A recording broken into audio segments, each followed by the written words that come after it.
Moon trends நேயர்கள் அனைவருக்கும் வணக்கம். ஸோ நேற்று பார்த்தீங்கன்னா லால் சலாம் திரைப்படத்தோட ஆடியோ லான்ச் நடந்து முடிஞ்சிருக்குங்க. ஸோ இந்த ஆடியோ லான்ச்சில் பார்த்தீங்கன்னா இந்த படத்தோட டீம் எல்லாமே கலந்து கொண்டு ரெட் கார்பெட்டில் பார்த்தீங்கன்னா ஒரு ஸ்பீச் கொடுத்துருக்காங்க. அந்த ஸ்பீச்சை கேட்டு நீங்கள் எல்லாம் என்ஜாய் பண்ணுங்க. Thank you all so much for coming. ரொம்ப சந்தோஷமாக இருக்குது உங்களெல்லாம் இங்கே பார்க்குறது. ஈவெண்ட் உள்ள ஸ்டார்ட் ஆக போகுது. ரொம்ப சரியெல்லாம் இருக்குது. Always need all your wishes, positivity and blessings. Thanks to all the press who are here today. Wish us good luck. Thank you. எல்லாருக்கும் வணக்கம். லால் சலாம் படத்தோட ஆடியோ லான்ச் ரொம்ப சந்தோஷமாக இருக்குது. எல்லாருக்குமே தெரியும் இது வந்து ஒரு சென்சிட்டிவான பொலிட்டிக்கல் ஃபில்ம் அண்ட் எனக்கு பர்சனலாக ரொம்ப இம்பார்ட்டன்ட் ஃபில்ம். ஏன்னா ஒரே படத்தில் Rajini sir, Rahman sir and Vikrant இவங்க 3 பேரோட வந்து எனக்கு வந்து ஒரு வாய்ப்பு கிடைச்சிது. அண்ட் எஸ்பெஷலி ரஜினி சார் அவர் கூட ஒரு படத்தில் வந்து நடிக்கிறதே ஒரு கிஃப்ட்டு. பட் அவரோட ஒரு ஹீரோவாக நடிக்கிறதுங்கிறது எனக்கு தெரிஞ்சு எவ்வளோ பேருக்கு கிடைக்கும்னு தெரியாது. அந்த விதத்தில் I'm very lucky and I'm looking forward to the release. படம் ரிலீஸ் ஆகும்போது கண்டிப்பாக பேசப்படும். சார் இந்த படம் ஏன் பண்ணியிருக்காரு அப்படிங்கிறது படம் பார்க்கும்போது எல்லாருக்கும் புரியும். அண்ட் ஐஸ்வர்யா ரஜினிகாந்த் அவங்க வந்து இந்த மாதிரி ஒரு ஸ்கிரிப்ட் எடுத்து பண்ணுறதேங்கிறதே ஒரு மிகப்பெரிய ஒரு சேலஞ்ச். அண்ட் அதுக்கு ஒரு தைரியம் வேணும். அண்ட் அதுக்கப்புறம் சார்கிட்ட போய் கன்வின்ஸ் பண்ணி இந்த மாதிரி ஒரு படம் பண்ணணும் அப்படிங்கிறது அதுக்கு அடுத்த சேலஞ்ச். இது எல்லாமே அவங்க எடுத்து ரொம்ப ஸ்ட்ராங்காக ஒரு படத்தை வந்து டைரக்ட் பண்ணியிருக்காங்க. அண்ட் எனக்கு தெரிஞ்சு அவங்களோட ஒர்க் கண்டிப்பாக இந்த படம் ரிலீஸ் ஆகும்போது பேசப்படும். ஒரு நல்ல படமாக இருக்கும். அண்ட் ஆடியோ ஏப்புள்ள சாங் ரிலீஸ் ஆகிருக்கு அண்ட் ஒரு திருவிழா சாங் ரிலீஸ் ஆகிருக்கு. இன்றைக்கி மொத்தம் ஆடியோ ரிலீஸ் ஆக போகுது. So I'm very lucky and happy to be here. எல்லோரும் படம் பாருங்கள், கண்டிப்பாக எல்லாருக்கும் படம் பிடிக்கும். அண்ட் ட்ரெயிலர் கூடி சீக்கிரம் ரிலீஸ் ஆக போகுது. இது ஒரு நல்ல மெசேஜாக இருக்கும். ஒரு ஸ்ட்ராங்கான ஒரு கரண்ட் இந்தியாவில் நடக்கிற விஷயங்கள் சார்ந்த ஒரு படம் எல்லாருக்கும் வந்து கண்டிப்பாக ரீச் ஆகும். தேங்க்யூ. இல்லை, நான் ரொம்ப டீட்டெயில் சொல்ல முடியாது. படத்தில் அதான் சொன்னேன், நான் current social and political situation of the கண்ட்ரியை வந்து பேசப்படுற ஒரு படமாக இருக்கும். அண்ட் இதில் வந்து கிரிக்கெட் இருக்குது. பட் கிரிக்கெட் மட்டும்தான் இருக்குதுன்னு நினைக்காதீங்க. கிரிக்கெட் ஒரு ஒரு டூலாக தான் யூஸ் பண்ணியிருக்கோம்.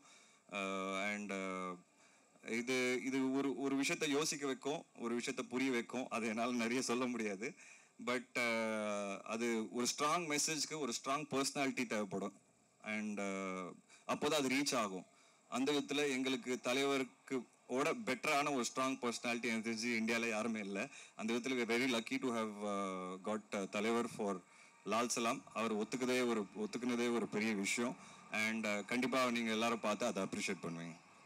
அனைவருக்கும் வணக்கம். பயங்கர ஹாப்பி, எக்ஸைட்டடாக இருக்கேன்.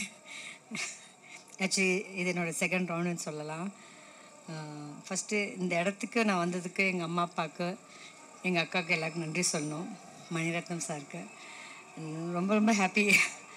சார் வந்து இந்த படத்தை ரெக்கமெண்ட் பண்ணி அவருக்கு ஜோடியாக பண்ணுறேன்னு ரொம்ப வருஷம் அப்போவே பண்ண வேண்டியது மிஸ் ஆகி இப்போ பண்ணுறேன்.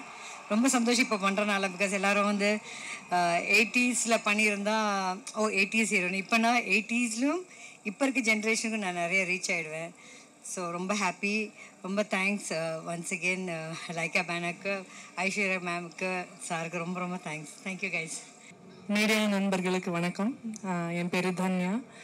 அண்ட் லால் சலாம் படத்தில் ஒரு ஒரு பியூட்டிஃபுல் கேரக்டர் ஒன்று ப்ளே பண்ணியிருக்கேன். அண்ட் அது என்னன்னு எவ்வளோ வரைக்கும் சொல்ல முடியும்னு எனக்கு தெரியல. பட் ஆனால் விவேக் பிரசன்னாவோட ஒரு ஒய்ஃபாக ஒரு பியூட்டிஃபுல் ரோல் அது. ரொம்ப நாள் ஆச்சு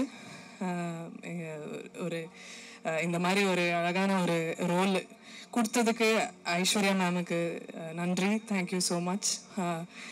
இந்த ரோல் என்னால் பண்ண முடியும்னு நினச்சதுக்கு தேங்க்ஸ்.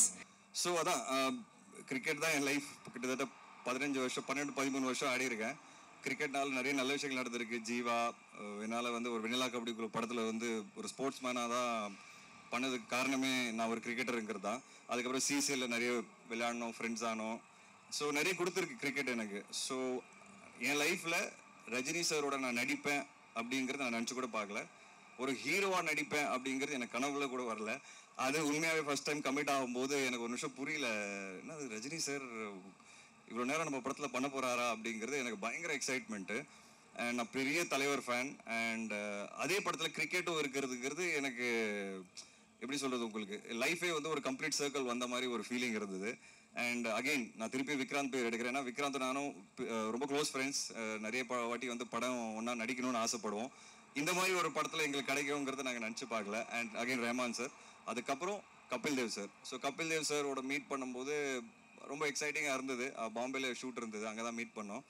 அண்ட் ஒரு பெரிய லெஜெண்ட். அவர் இதுக்கு முன்னாடி எந்த படத்துலையும் பெருசாக பண்ணதில்லை.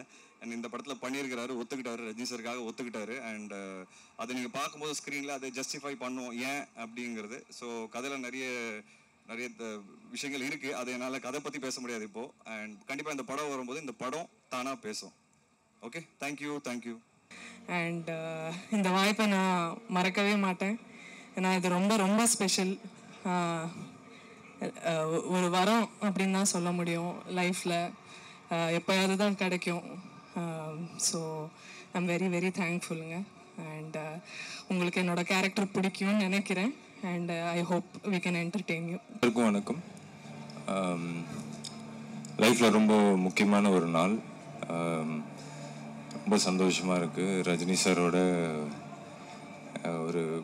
ஒரு பெரிய படத்தில் நானும் ஒரு பார்ட்டாக இருக்கேன் அப்படிங்கிறது ரொம்ப சந்தோஷம்.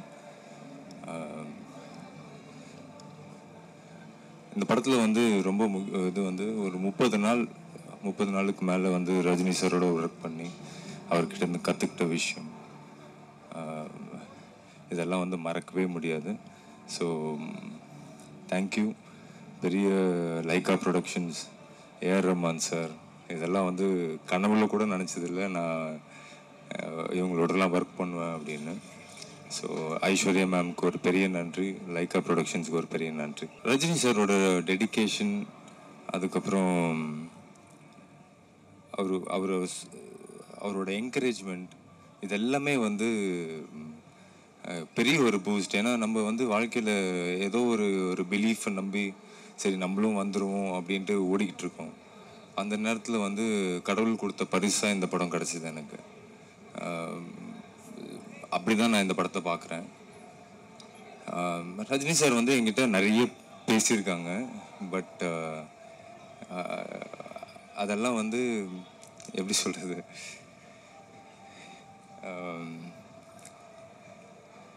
ஆக்சுவலாக இந்த மூமெண்ட் வந்து எனக்கு ரொம்ப எமோஷ்னலாக இருக்குது.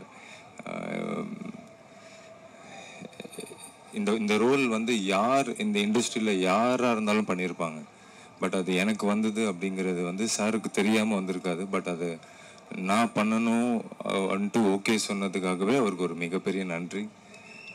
மற்றதை நான் உள்ளே பேசுகிறேன். ஒரு எமோஷ்னலான டே. ரொம்ப ரொம்ப என்னோடய லைஃப்பில் ரொம்ப சந்தோஷமான ஒரு நாள். Rajini sir, Aishwarya ma'am, Lyca productions, AR Rahman sir, இவங்க எல்லாருக்குமே மிகப்பெரிய நன்றி. தேங்க்யூ. அனைவருக்கும் வணக்கம். இன்னைக்கு லால் சலாம் படத்தோட இசை வெளியீட்டு விழா.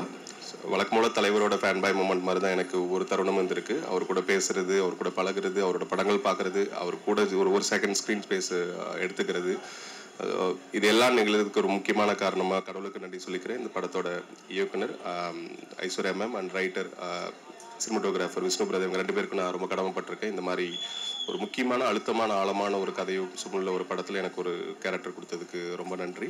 அண்ட் ரஹ்மான் சாரோட மியூசிக்கில் நம்ம இருக்கிறோம் அப்படிங்கிறது வந்து ஒரு பெரிய கிஃப்ட். ஸோ அது இன்னைக்கு அது நிறைவேறி இருக்கு, அதை நான் பார்க்க போகிறேன். லால் சலாம் ஆடியோ லான்ச் ரொம்ப எக்ஸைட்டிங்காக இருக்கேன்.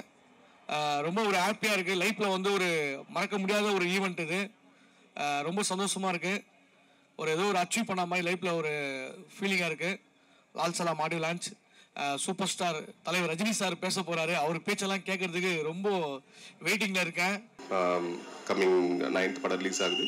மக்களுக்கு சமுதாயத்துக்கு தேவையான ஆழமான அழுத்தமான கதையுள்ள ஒரு கதைக்களமாக லால் சலாம் வந்திருக்கு. அண்ட் விஷ்ணுசால் பிரதர், விக்ராந்த் பிரதர், இவங்களோட உழைப்பும் சரி, மொத்த டீம் எல்லாரோட உழைப்பும், இந்த படத்தோட ரைட்டிங்கும் ரொம்ப அழகாக பேசப்படும். ரொம்ப அர்த்தமுள்ள ஒரு கருத்து நிறைந்த ஒரு படம் லால் சலாம். ஸோ இந்த படத்தில் நான் இணைந்திருப்பது பெரும் மகிழ்ச்சி.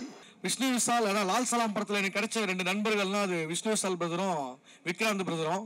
ஃப்ரெண்டுனா நார்மல் ஃப்ரெண்டுலாம் கிடையாது, நம்மளை மாட்டி விடுற ஃப்ரெண்டு. விஷ்ணு விஷால் பிரதர் எப்படின்னா நம்மளே வந்து ஏதோ லப்பர் பாலில் விளையாடிட்டு கிரிக்கெட் விளையாட்டு வந்திருக்கோம். அவர் என்ன பண்ணுவார், ஃபுல்லாக கட்ட பால் கரெக்டாக பால் எங்கே ஸ்பீடாக வருமோ அங்கே தானே நிற்க வைப்பார். நீங்கள் நில்லு, பால் அப்படியே புல்லட் ட்ரெயின் மாதிரி வேகமாக அப்படியே காதை உரசின்னு போவோம். மிஸ் ஆனால் பாலோட காலம் தனியாக போயிடும். அந்த மாதிரி நம்ம மாட்டி விடுவாப்புல. விக்ராந்த் சார் அவரும் அப்படிதான், அவரும் அதுக்கு ஆப்போசிட்டு.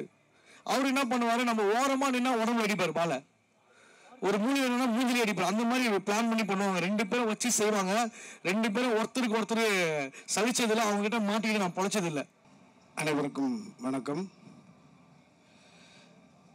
22ஆம் தேதி அயோத்தி விழாவின் போது ஒரு இஸ்லாமிய பெண் ஒரு குழந்தை பெற்றெடுக்கிறார், ஆண் குழந்தை. அந்த ஆண் குழந்தைக்கு பெயராக அந்த இஸ்லாம் சகோதரி ராம் ரஹீம் என்று பெயர் வைக்கிறார். அந்த சகோதரியுடைய அந்த உணர்வு தான் இந்த லால் சலாம் படத்தினுடைய ஒட்டுமொத்த கதை. அந்த சகோதரிக்கு இந்த நிகழ்ச்சியின் மூலமாக எனக்கு நன்றியையும் வணக்கத்தை தெரிவித்துக் கொள்கிறேன். Lal Salaam, Lyca productions, Subaskaran sir. நான் முதலாக சூப்பர் ஸ்டார் அவர்களோடு நடிக்கிறேன். ஒரு அற்புதமான கதாபாத்திரம். முதலாக நடிக்கிறேன். அவருடைய புதல்வி, அருமை புதல்வி ஐஸ்வர்யா அவருடைய இயக்கத்தில் நடிக்கிறேன். ஸோ ஒரே படத்தில் எனக்கு 2 ஒரு மகிழ்வு. அற்புதமான கேரக்டர். கதைகள் இல்லாமல் வெட்டு குத்து மட்டுமே வந்து கொண்டிருக்கிறது என்ற ஒரு குறைபாடு நீண்ட நாட்களாக சமூக வெளியில் இருக்கிற பொழுது இந்த லால் சலாம் என்பது இந்து ஒற்றுமையை அற்புதமாக கொண்டு வரக்கூடிய ஒரு அற்புதமான கதை. எல்லாருக்கும் வணக்கம். ரொம்ப சந்தோஷமாக இருக்கேன். என்ன பேசணும்னு தெரியாது, தமிழ் கொஞ்சம் கொஞ்சம் தான் வரும். இந்த படத்துக்கு இங்கே நிற்கிறதுக்கும் எல்லா முன்னாடி நிற்கிறதுக்கும் ரொம்ப கிரேட்ஃபுல்லாக பிளெஸ்டாக இருக்கேன். எல்லாருக்கும் ஃபிலிமில் வந்து எல்லாருக்கும் பிடிக்கும்னு நினைக்கிறேன். நன்றி. என் பேர் Pandi Ravi, film actor cum line producer. பாண்டிச்சேரியில் லால் சலாம் ஷூட்டிங் ஏறக்குறைய வந்து ஒரு 20 days பண்ணி கொடுத்தோம். வாழ்க்கையில் எனக்கு கிடைத்த ஒரு மிகப்பெரிய பாக்கியம் அப்படின்னு இதை நம்ம சொல்லலாம். ஏன்னா நிறைய படம் பண்ணியிருக்கோம், ஒரு 1000 படத்துக்கு மேலே பாண்டிச்சேரியில் ஷூட்டிங் ஆர்கனைஸ் பண்ணி கொடுத்துருக்கோம். பட் இந்த படம் நம்முடைய உலகத் தலைவர், நடிப்பின் சிகரம், மனிதநேயத்தின் உச்சம், பாபாஜி பாபாவாக இன்று உலாவிக் கொண்டிருக்கும் ரஜினி சார் கூட நான் ஒர்க் பண்ணுறது வந்து எனக்கு மிகப்பெரிய பாக்கியமாக இருந்துச்சு. ஒவ்வொரு நிமிடமும் எப்படி வந்து ஒரு கடவுளை பார்த்தா, ஒரு ராமரை பார்த்தா எப்படி நம்மளுக்கு மனசில் வந்து ஒரு சந்தோஷம் இருக்குமோ, அந்த சந்தோஷம், அந்த பரவசம் தலைவர் கூட இருக்கிற ஒரு நிமிடமும் ஒவ்வொரு நொடியும் அப்படி இருந்துச்சு ஒரு அனுபவம். டைம், வாழ்க்கையில் வந்து டைம் எப்படி கீப்பப் பண்ணுன்றது தலைவரை பார்த்து தான் கற்றுக்கணும், தலைவர் கூட இருந்து தான் கற்றுக்கணும். நான் சந்திரமுகியில் ஒரு சீன் பண்ணியிருக்கேன். அப்பயே வந்து தலைவர் வந்து அவ்வளோ பர்ஃபெக்டாக உள்ளே வருவாங்க. எனக்கு தெரிஞ்சு பி வாசு சார்ட்ட வந்து ஒரு அரை மணி நேரம் பர்மிஷன் கிடைக்குமான்னு கேட்டாங்க. நான் சொல்கிறது வந்து சந்திரமுகி ஷூட்டிங்கில் பர்மிஷன் கேட்டாங்க. அப்போ வந்து பி வாசு இருந்துச்சு, இன்னும் நீங்கள் போட்டாங்க இல்லை 2 பத்திரிக்கை வைக்கணும். ஒன்று வந்து மறைந்த முன்னாள் முதல்வர் கலைஞர் கருணாநிதி அவர்களுக்கும் அம்மா ஜெயலலிதாவுக்கும் 2 பத்திரிக்கை வச்சுருவோம். அவங்க டாக்டரோட மேரேஜ் ஃபங்க்ஷனுக்கு பத்திரிக்கைன்னு பர்மிஷன் கேட்டுட்டு அந்த லஞ்ச் பிரேக்கில் 1 to 2ன்னு சொல்லுவாங்க, 12 மணிக்கு போயிட்டு கரெக்டாக அந்த 2 மணிக்குள்ள வந்துட்டாங்க. அவ்வளோ ஒரு தொழிலை நேசிக்கக்கூடியவங்க ஒரு நபர் நான் கூட இருந்திருக்கேன். அந்த இன்சிடென்ட் அப்போ நான் கூட இருந்திருக்கேன். அதுக்கப்புறம் வெகு நாட்களுக்கு அப்புறம் அந்த சந்திரமுகி பண்ணுறப்ப கிரவுண்டுக்கு தலைவர் 11 மணிக்கு வருவாங்க அப்படின்னாங்க. தலைவர் எப்போ வந்தாலும் யாரும் ஒன்று கேட்க போகிறதில்ல. ஆனால் 10:58க்கு வண்டி டான்னு யாரும் வந்து நின்றுச்சு. தலைவர் பூமியில் காலை வச்சப்போ 10:59 ரெடியான்னு கேட்டப்போ 11 வித் மேக்கப், ஃபுல் மேக்கப்போட கரெக்டாக வந்து ரெடியா அப்படின்னு கேட்டாங்க. எல்லாருக்கும் வணக்கம். நம்ம லால் சலாமுடைய இசை வெளியீட்டு விழா வந்து பிரம்மாண்டமாக நடைபெற்றிருக்கு நம்ம சாய்ராம் இன்ஸ்டியூட் காலேஜில். அதில் நானும் ஒரு சிறு பங்காக இருக்குன்றது எனக்கு ஒரு பெருமை. இந்த படத்தில் நானும் நடிச்சிருக்கேன். நம்ம டீசரில் பார்த்தீங்கன்னா வாய்ஸ் ஓவர் வரும். இந்தியா பாகிஸ்தான் மேட்சை நேரில் பார்த்துருப்பீங்க. அந்த விஷயம் ஃபுல்லாக இருக்கும். அந்த கிரிக்கெட்டில் வந்து கமெண்டேட்டரி பண்ணியிருப்பேன். அது எனக்கு சாரோட நடிக்கிற ஒரு வாய்ப்பு வந்து நம்ம ஐஸ்வர்யா ரஜினிகாந்த் மேடம் கொடுத்தாங்க, டைரக்டர். அவங்களுக்கு என்னோட நன்றியை தெரிவிச்சுக்கிறேன். படம் வந்து வேறு லெவலில் இருக்கும். கிரிக்கெட் வந்து அதில் ஒரு பார்ட்டு. அந்த பார்ட்டில் வந்து நானும் இருக்கேன்றது எனக்கு ஒரு பெருமை. அந்த வாய்ப்பை கொடுத்த லால் சலாம் டீம் அவங்களுக்கு நன்றியை தெரிவிச்சுக்கிறேன். இந்த படத்தை வந்து நான் ஒரு ரசிகனாக நான் எதிர்பார்த்துட்டு இருக்கேன். சாரோடைய ப்ரெசன்ஸு, அவருடைய ஸ்டைலு இதில் வேறு மாதிரி இருக்கும். மொய்தீன் பாயா வருவார். அவருடைய என்ட்ரிக்காக எல்லாரும் ஒரு ரசிகனாக நானும் வெயிட் பண்ணுறேன். நன்றி, தேங்க்யூ.